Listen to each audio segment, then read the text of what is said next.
The wind carries many things, whispers of the past, the chill of a coming storm, the scent of earth and burning wood. But when the night is still, when the air turns sharp and unnatural, the wind carries something else, something watching, something waiting.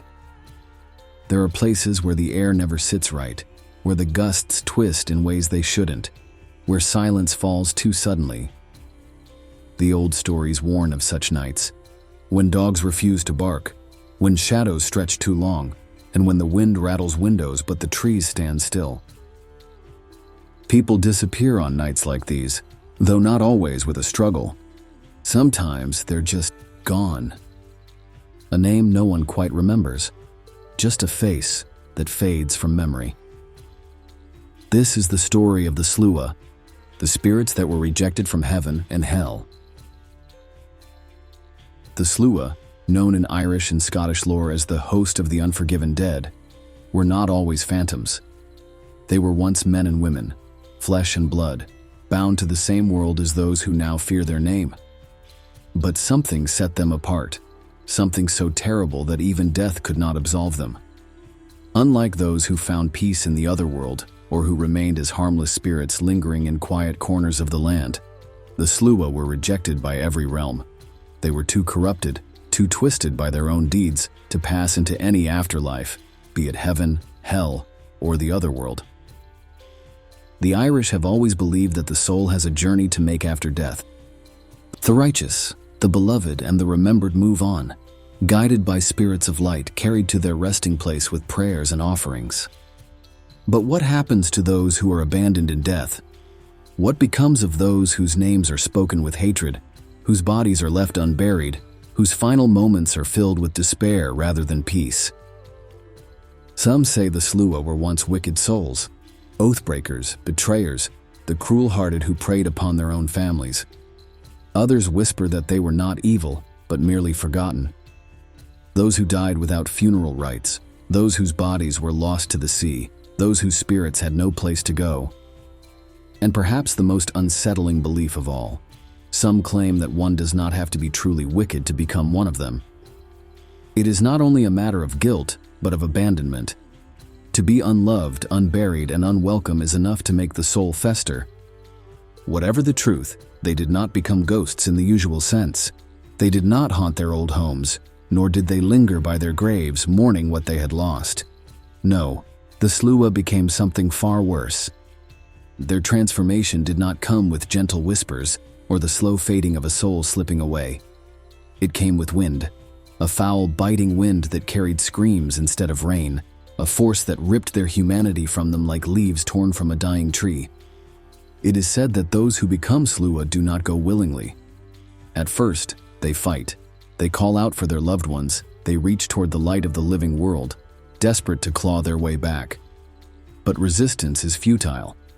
Their memories, their names, their very sense of self begins to slip away, until all that remains is the hunger. That is the cruelest part of their fate. They do not simply suffer. They are made into something that causes suffering. In those first moments, they know what they have become. They feel their humanity slipping away, feel the cold emptiness creeping into their soul, feel their voice twisting into something no longer their own. They watch as their thoughts fragment, as their past dissolves into nothing, as their very existence is reduced to one single insatiable need. Some say the newest members of the Sluagh scream the loudest, not just from the pain, but from the horror of knowing they are lost. But the wind drowns out their cries, and before long they forget why they were screaming in the first place. There are ghosts, and then there is the Sluagh. Ghosts are quiet things. They linger in the places they knew in life, their presence little more than a flicker at the edge of sight. But the Sluagh are not bound to houses or graveyards. They do not haunt a single place. They do not drift aimlessly, trapped between worlds. Instead, the Sluagh hunts. They move as a swarm, a writhing, shifting mass of dark figures, riding the wind like a murder of crows. Some accounts describe them as human-shaped shadows with tattered wings, their forms flickering like smoke caught in a storm. Others claim they are skeletal, their hollowed faces frozen in silent screams, their eyes burning with cold, empty light. A few say they have no form at all, just a churning darkness that blots out the stars as they pass overhead. Whatever they truly look like, one thing is certain: you do not want to see them. The air changes before they arrive, not like a regular storm, not the natural shift of wind and weather, but something far worse. A stillness creeps in first, as if the world itself is bracing for something unnatural. The birds fall silent. The animals grow restless, sensing something they do not understand. It starts as a whisper, barely more than a breath of air curling through the trees. But then it builds, faster, sharper, bringing with it a sound that doesn't belong in this world. It is not the sound of leaves rustling or waves breaking against the cliffs. It is voices. Dozens, hundreds. A cacophony of wails, shrieks, and broken whispers that no human throat could ever produce. They travel with purpose, sweeping across the land like a living storm, their presence impossible to ignore. Unlike other spirits that are bound to specific locations, the Sluagh roam freely, hunting wherever the wind carries them. They do not move as individuals but as one, a mindless collective force, driven by a single hunger for souls. The worst part of an encounter with the Sluagh is that they do not leave a mark. There are no wounds, no signs of struggle, no trace of violence. Their victims are simply empty. Those who have seen it say it is worse than death, for the body remains, but the person is lost. And for those unlucky enough to witness the Sluagh without being taken, there is another fate. They say that looking directly at the Sluagh is dangerous, not because they will see you, but because you will see them. It would be easier to believe the Sluagh are mindless spirits, that they wander without reason, that they take without purpose. But the truth is far more unsettling. The Sluagh hunt with intent. They do not steal souls at random. There is a pattern, a purpose, a hunger that follows rules only they understand. And worst of all, no one truly knows what they do with the souls they take. In many Irish and Scottish households, it was common knowledge. When a person lay on the edge of death, you shut the windows and locked the doors. You placed iron near the bed, whispered prayers, and, above all else, never ever left them alone at night. It was said that they could smell death before it arrived, that they gathered outside homes where a person was nearing their final breath. The wind would change, carrying with it a chill that had nothing to do with the weather. And then, if you listened closely enough, you might hear them. Not a howl, not the shriek of the storm, but a whisper. A voice, low and distant, calling the name of the one about to pass. If the dying were left unguarded, even for a moment, the Sluagh would strike. They did not simply snatch the soul the moment the body failed. No, they were patient. They waited until the boundary between life and death was at its thinnest, until the soul was already untethered, hovering in that liminal space between the worlds. And then they took it, leaving behind a body that looked peaceful, untouched, except for the empty, staring eyes. But it wasn't only the dying who had to fear the Sluagh. Some believed they sought out those with guilt weighing heavy on their hearts, the oathbreakers, the betrayers, the ones who had done something so terrible that even the other world would not welcome them when their time came. The Sluagh, it seemed, did not wait for these souls to die. They came early. A person marked might begin to notice strange things. The wind speaking in voices only they could hear, shadows shifting at the edges of their vision, the uneasy feeling of being watched, even in an empty room. Then the dreams would start. Always the same, flying over dark landscapes surrounded by whispering figures, seeing the world through the eyes of something that was no longer human. Some woke in terror, gasping for breath. Others did not wake at all. And the ones who managed to escape, they were never quite the same.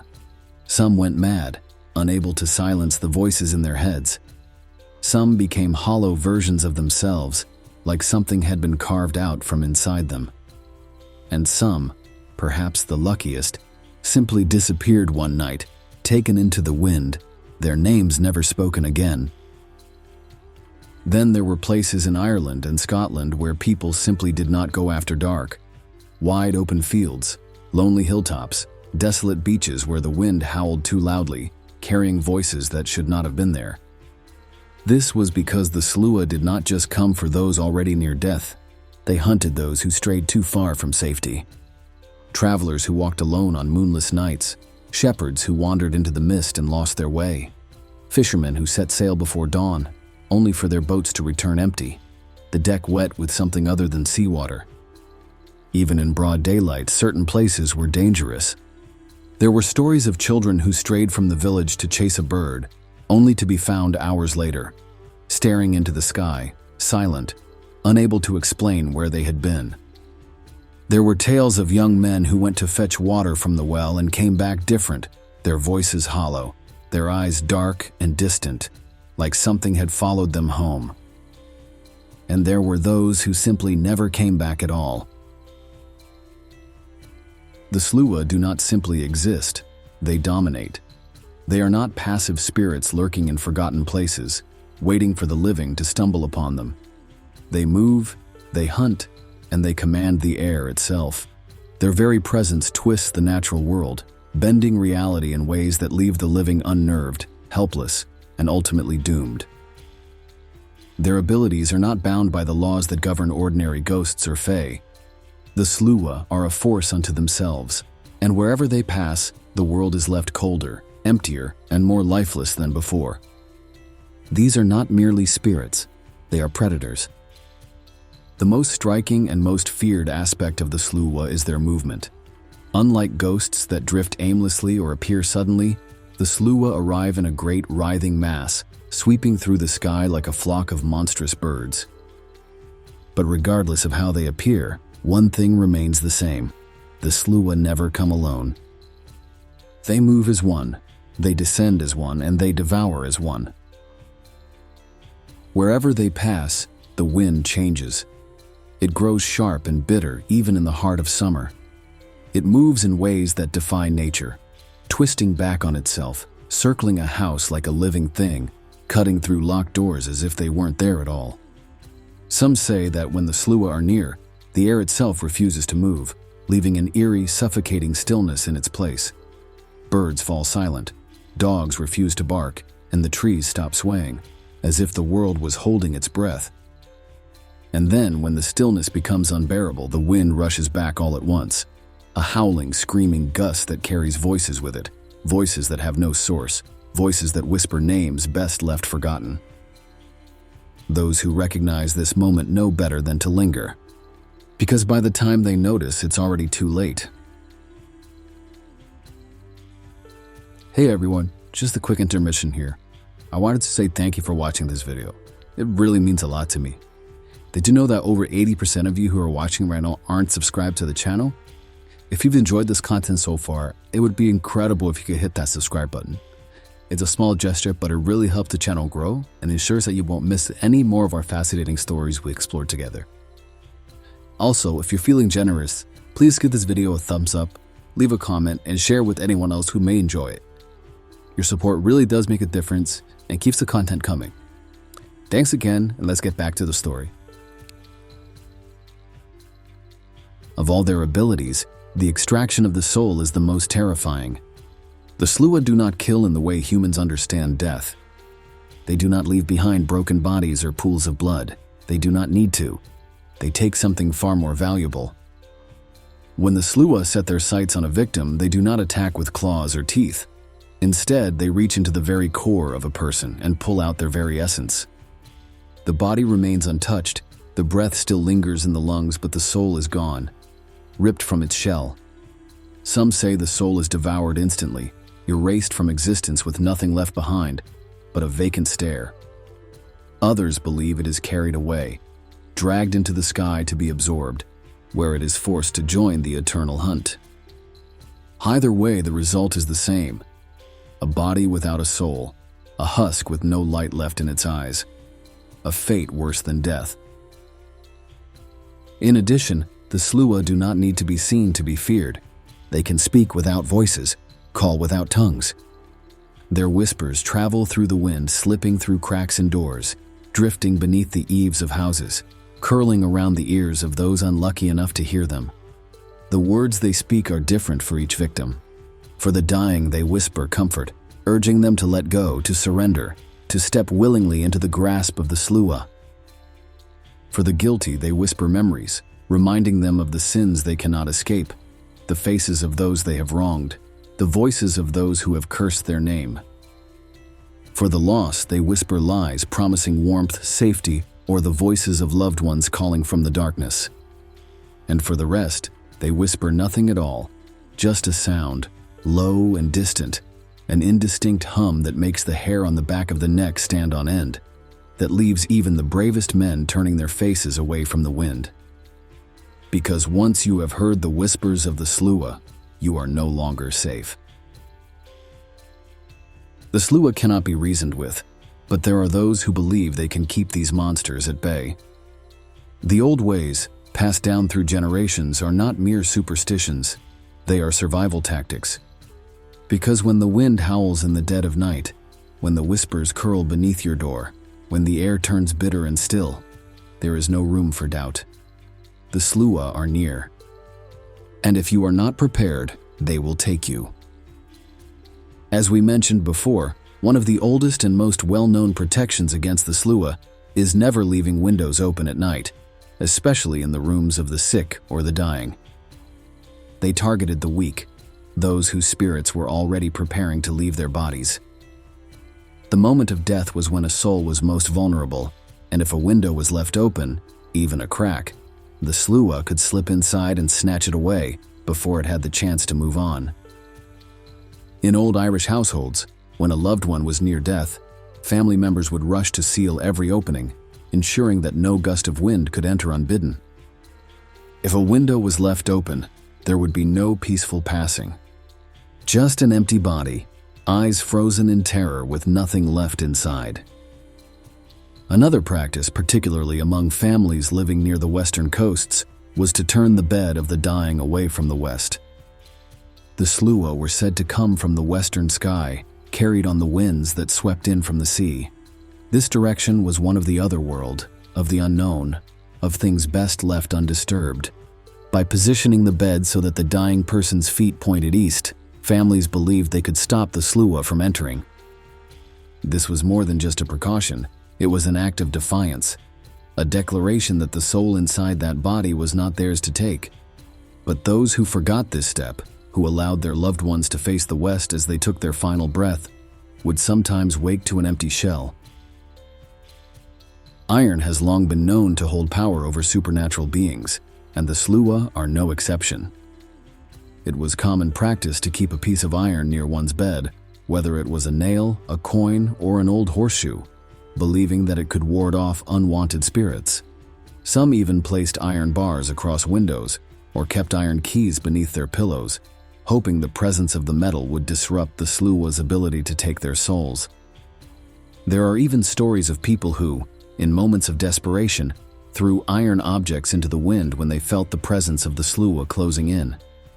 It is said that this could sometimes break the Sluagh's hold if only for a moment, enough time to escape their grasp. But iron is not a foolproof defense. It deters them, yes, but it does not stop them. And for those already marked by the Sluagh, no amount of iron in the world will save them. Salt has always been regarded as a purifier, a barrier between the physical world and the supernatural. Those who feared the Sluagh often scattered salt at their doorsteps or lined their windowsills with it, hoping to create an invisible wall that it could not cross. In some villages, it was said that if you found yourself alone in an open field when the wind changed, you should draw a circle around yourself in the dirt or salt and remain inside it until the Sluagh passed overhead. The Sluagh could not break through the circle. It was a boundary, a division between their world and yours. But this method had its risks, because if you made even the smallest mistake, if you stepped beyond the circle before the Sluagh had gone, if the wind carried away the line of salt, even for a moment, you would not live to regret it. And perhaps the most important rule of all, do not look up. The Sluagh hunt with more than just sight. They are drawn to attention, to curiosity, to to the moment when a human mind acknowledges them. Looking upon the Sluagh is an unspoken invitation, a silent agreement that you have seen them, and once they know you have seen them, they will not let you go. Those who look up rarely survive. And if they do, they are never quite the same. Their eyes seem hollow, their voices carry a distant echo, as if part of them is still trapped in the wind. They forget things, small things at first, a name, a face, a memory of something they should have held on to, and as the years pass, the forgetting grows, until one day they wake up, and they don't remember who they are at all. Once the Sluagh have claimed a soul, it does not pass into the afterlife. It does not find peace, nor does it linger as a ghost with unfinished business. The soul is taken, ripped from the body, pulled into the swarm like a dying ember swallowed by a fire, and from that moment on there is no escape. Unlike spirits that remain tethered to their former lives, those taken by the Sluagh become something less. They do not move with the natural order of things. The swarm is hungry, a force that grinds down the will of those trapped within it, eroding their very existence until all that remains is hunger and sorrow. The few who have witnessed the Sluagh up close say that if you listen carefully, if you block out the shrieking winds, the beating wings, the howling cries, you can sometimes hear individual voices, begging, pleading, and crying out for help that will never come. Few things in Celtic folklore are absolute. There are always bargains, tricks, hidden loopholes that allow a clever mortal to cheat fate. But not with the Sluagh. There are no known stories of a soul being rescued once it has been taken. No great warriors who have braved the storm to pull a loved one back. No druids or seers who have called them home. And yet some believe that not all hope is lost. It is whispered that the Sluagh must take a soul willingly, or at the very least, that a soul must acknowledge them before it can be taken. This is why the rule exists to never look up, never acknowledge their presence, never call their name. But what of those who were stolen without knowing, the dying, too weak to resist, the lost, caught alone in the night, the ones who wandered too far and never returned? There is a belief, buried deep in old folklore, that if a person can find a way to call back the name of the stolen, if they can force the lost soul to remember who they were, then, and only then, can they be pulled back. But who would dare? To call out a stolen name is to invite the Sluagh's attention. It is to challenge them directly, to reach into the cursed wind and try to pull something free from its grasp.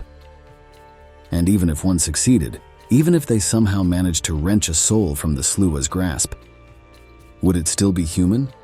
Or would it return forever changed? Hollow, empty, a shadow of what it once was. And what becomes of them in the end? The most unsettling truth about the Sluagh is that no one knows what happens to their victims in the long run. Are they consumed entirely, eventually lost forever? Do they remain in the swarm indefinitely, growing weaker, more mindless, until nothing remains but a whisper? Or is there something worse?